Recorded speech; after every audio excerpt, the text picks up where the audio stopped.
Іші қылып ете қалған Іңкәр Дастанның ұйқылы ояу қайда жатқанын біле алмай әлек болды. Тағы хабарласып сұраса жанжал туындайтынын жақсы біледі. Сондықтан үйге барып анықтамақшы болды. Жол бойы көңіл күйі болмады.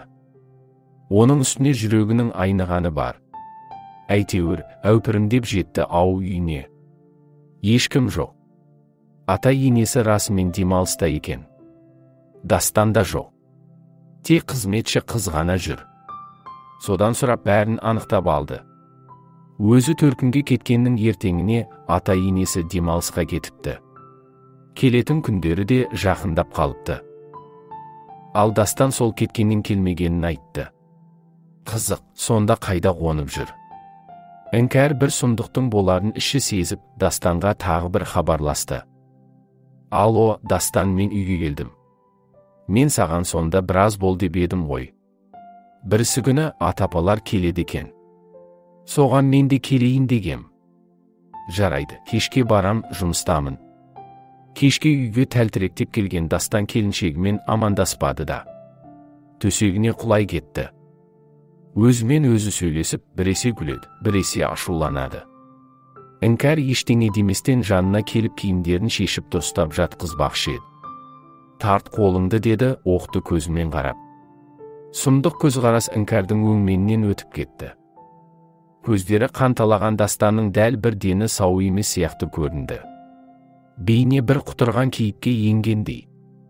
Қорыққаннан бөлмесінен атып шыққан Іңкәр аяқтары дірілдеп ас үйге кірді. Қызметші қыз ыдыс аяқ жуып жатыр екен. Айналдырған екеуі ғана ішкен ыдысты тез-ақ жуып тастады. Іңкәрді көріп тосылып тұрып қалған қызметші қыз. Жеңге, бірдеңе болды ма? Неге дірілдеп тұрсыз? Жай, ештеңе, мен су ішейін деп келіп едім. Бірдеңеден қорқып қалдыңыз ба? Не ғой, Дастан бір түрлі болып келді. Осы кезде қолындағы майлығы түсіп кеткен қызметші қыз сылқ отыра кетті. Тағы бастапты ғой. Нені бастапты? Менен бірдеңені жасырып жүрсіңдер ме? Ол не? Дастан неге бұлай келді?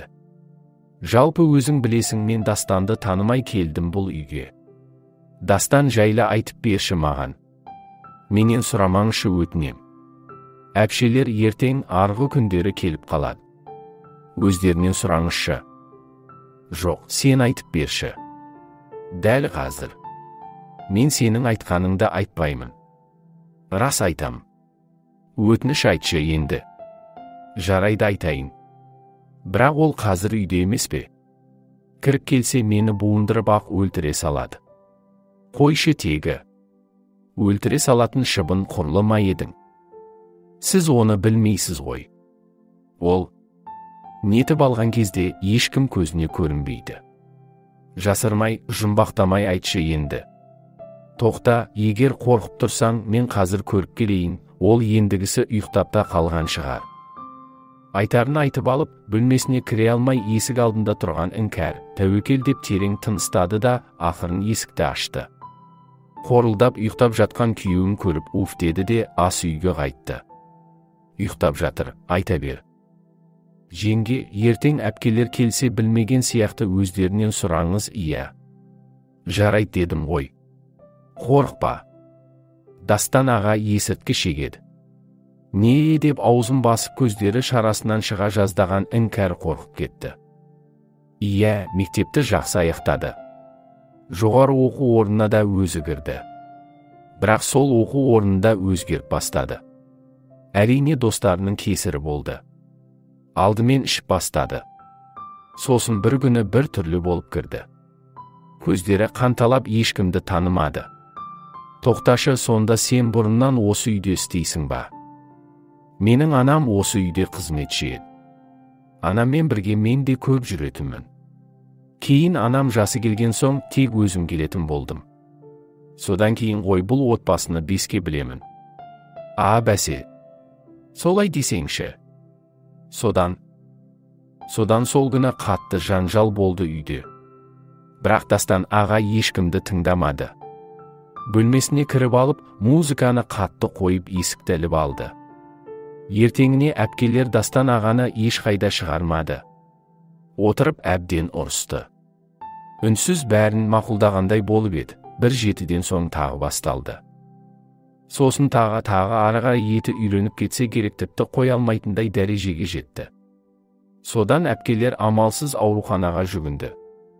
Біраз ем алды. Жақсы болып шықты. Оқуға да бармай кетіп еді. Әпкеміз ақша беріп қызыл дипломды сатып алды.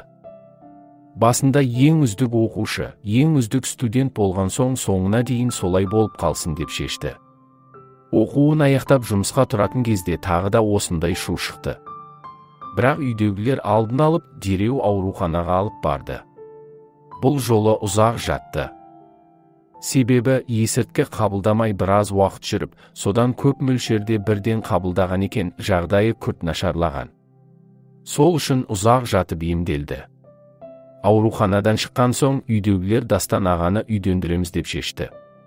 Сол үшін жақсы қыз іздеді. Жақсы қыз жолықса, мүмкін үйленіп отбасылы болған соң бір жола қойып кетер деп үміттенді. Әкесі ең жақсы жұмысқа орналастырды. Сосын үйге сіз келдіңіз. Бар жағдай осы, деді қызметші қыз күрсініп. Сонда мені алдап керемет отбасы деп, нағашы ағам керемет деп жан құрбым алып келді ме? Мүмкін емес. Иә, құрбыңыз. Жоқ. Ол білмейтін шығар. Ол маған мұндай опасыздықты жасамайды да, қаламайды да. Тағы мені айтты деп жүрмеңізші. Сол құрбыңыз күнде келіп әпкелермен ақылдасып сізді айтып отыратын. Алдын ала ұйымдастырған еді. Іші өртеніп кете жаздаған іңкәр бармағын тістелеп біраз отырды. Қимылдауға қауқары жоқ. Сол күнгі оқиғалар көз алдынан өтіп жатыр.